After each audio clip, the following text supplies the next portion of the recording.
அன்பார்ந்த மாணவ செல்வங்களே, நாம் இன்றும் ஊடக கல்வி பகுதியில் மிக முக்கியமான பகுதி ஒன்று வினாக்களுக்கான விளக்கத்தை அவதானிக்கலாம்.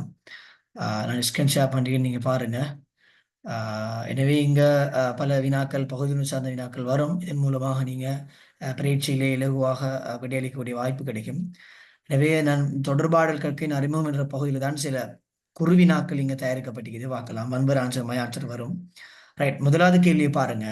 தொடர்பாடல் என்பதன் அடிப்படை செயற்பாடு யாது அல்லது அடிப்படை நடவடிக்கைன்னு கூட கேட்கலாம். அப்ப தொடர்பாடல் அடிப்படை வேலை உங்களுக்கு தெரியும், அது தகவல் பரிமாற்றம் அல்லது செய்தி பரிமாற்றம்னு சொல்லலாம், அல்லது தகவல் பரிவர்த்தனை அல்லது செய்தி பரிவர்த்தனை அது அளிக்கலாம். இதை நான் சொல்றோம், தொடர்பாடல் என்பதன் அடிப்படை செயற்பாடு. ரைட், இரண்டாம் கேள்வியை பாருங்க.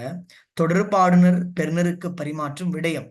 அப்ப தொடர்பாடல் ஆரம்பிக்கிற தொடர்பாடுனர் அங்க வழங்கப்படுற தகவலை பெறுறவர் பெறுநர். அப்ப தொடர்பாளர் பெறுநருக்கு பரிமாறுற விடயம் கேட்டால் மெசேஜ் எக்ஸ்சேஞ்ச், தகவலை தான் கொடுக்குறாங்க. பரிமாறுற விஷயம் வந்து தகவல். ஆன்சர் வந்து தகவல் தான் பரிமாறப்படுது. மூன்றாவது வினா பாருங்க. இணையத்தை அடிப்படையாக கொண்டு செயற்படும் இரு ஊடகங்கள். அப்ப இணையத்தை அடிப்படையாக ரிம்போனஸ்லினால் இணையம் உருவாக்கப்படுது. அதை அடிப்படையாக கொண்டு இன்றைக்கு உலகத்துல இடம்பெற்று கொண்டிருக்கின்ற இரு ஊடகத்தை பொறுத்த வரைக்கும் நாங்க சொல்லலாம் புதிய மற்றும் சமூக ஊடகம், நியூ அண்ட் சோசியல் மீடியா. நாலாவது கேள்வி, வெகுசன ஊடகத்தை இரு வகைப்படுத்துக. அப்ப வெகுசன ஊடகம் பிரதானமா ரெண்டு வகைப்படுத்தப்படும். ஒன்று பிரிண்ட் மீடியா, இரண்டாவது எலக்ட்ரிக் மீடியா, அதாவது அச்சு ஊடகம். இரண்டாவது இலத்திரனியல் ஊடகம் அல்லது மின்னியல் ஊடகம் அல்லது மின்னணு ஊடகம் அளிக்கலாம்.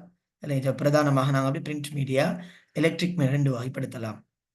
ஐந்தாவது கேள்வி, இணையத்தின் தந்தை யார்? அப்ப இணையத்தை கண்டுபிடிச்சவர் யார்? அவர் தான் இணையத்தின் தந்தை யார்? இப்ப ரிம் பர்னஸ்லி அல்லது டிம் பர்னஸ்லி கூட சொல்லலாம், இன்னும் ஒன்றுதான்.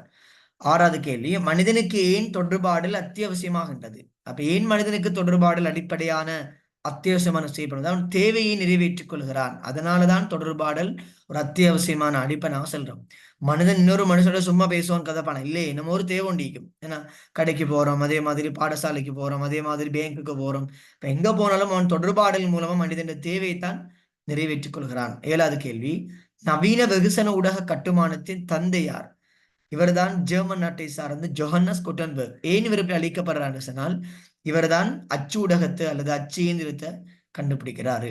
ரைட், எட்டாவது வினா, உலகின் முதலாவது வெகுசன ஊடகம்.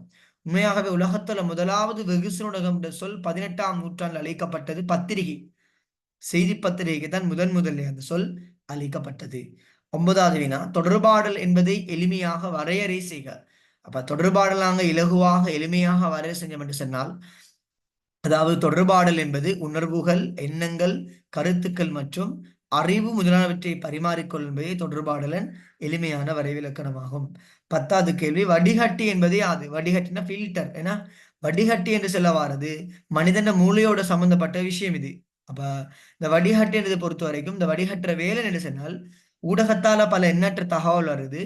அதுலேருந்து அவன் பகுத்தறிவை அவன் பயன்படுத்தி அவன் தேவையான தகவலை பெற்றுக்கொள்வதோட தேவையற்ற தகவலை புறக்கணிப்பான். பொதுவாகவே ஹப் மாதிரில வடிகட்டி என்று சொல்ல வர விஷயம் அது அவன் விருப்பத்தின் பேர்ல தான் நடைபெறுவதாக அறிவிக்கிறான். ஆனாலும் வடிகட்டியை பொறுத்தவரை உண்மையா நடக்கணும்.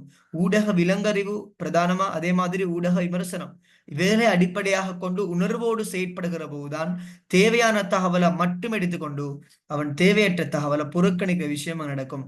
பொதுவாக ஹப் மாதிரிலையும் வடிகட்டின்னு சொல்லிக்குது மனிதன் விருப்பு வெறுப்பு தேவை அவன் அனுபவத்தோடு சம்பந்தப்பட்டாலும். ஆனாலும் வடிகட்டி என்றது அடிப்படை வேலைதான். தேவையான தகவலை மட்டும் எடுத்துக்கொள்ளும், தேவையற்ற தகவலை புறக்கணிக்கும்.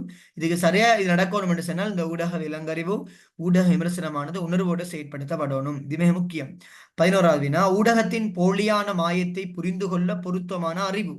அப்ப ஊடகம் இன்றைக்கு பல போலியான தோற்ற மயக்கத்தை உருவாக்குறாங்க. ஏன்னா போலி என்றது உண்மையை போல இருக்கும், ஆனா பொய்யாது. இதான போலி என்று சொல்றோம்.